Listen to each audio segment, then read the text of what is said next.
Le forum, c'est une action donc pédagogique qui cherche à sensibiliser au développement durable, mais qui se fait à partir d'un thème concret. Et donc nous avons choisi de traiter de l'alimentation, mais de la production jusqu'à la consommation, avec ces différents modes de production. C'est une opération que nous menons sur 8 jours, qui a vocation à rencontrer tous les publics. Donc évidemment, en semaine, nous avons eu de nombreux scolaires. C'est aussi des ateliers pédagogiques chaque jour différents pour sensibiliser à l'agriculture urbaine, à l'équilibre alimentaire, au gaspillage alimentaire. Enfin, chaque jour, nous avons changé d'atelier. Une journée pour les familles, c'est celle que nous proposons aujourd'hui. C'est une première édition. Elle semble avoir trouvé son public. Et donc maintenant, nous allons commencer à découvrir les différents modules.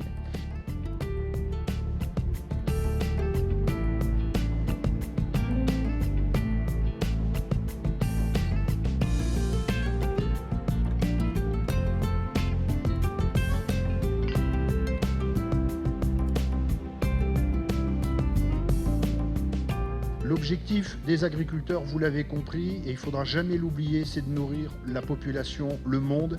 Chaque année, 80 millions d'habitants de plus sur la planète.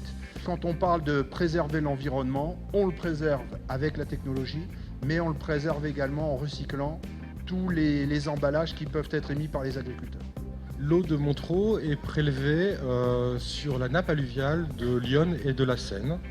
Ce sont 1,3 million de mètres cubes qui sont prélevés chaque année pour les consommateurs de la commune de Montereau, qui sont traités sur une usine de traitement de pesticides. Il y a encore des pesticides très proches de la norme, mais un tout petit peu au-dessus. Comme beaucoup d'entreprises, nous essayons de travailler sur notre empreinte carbone.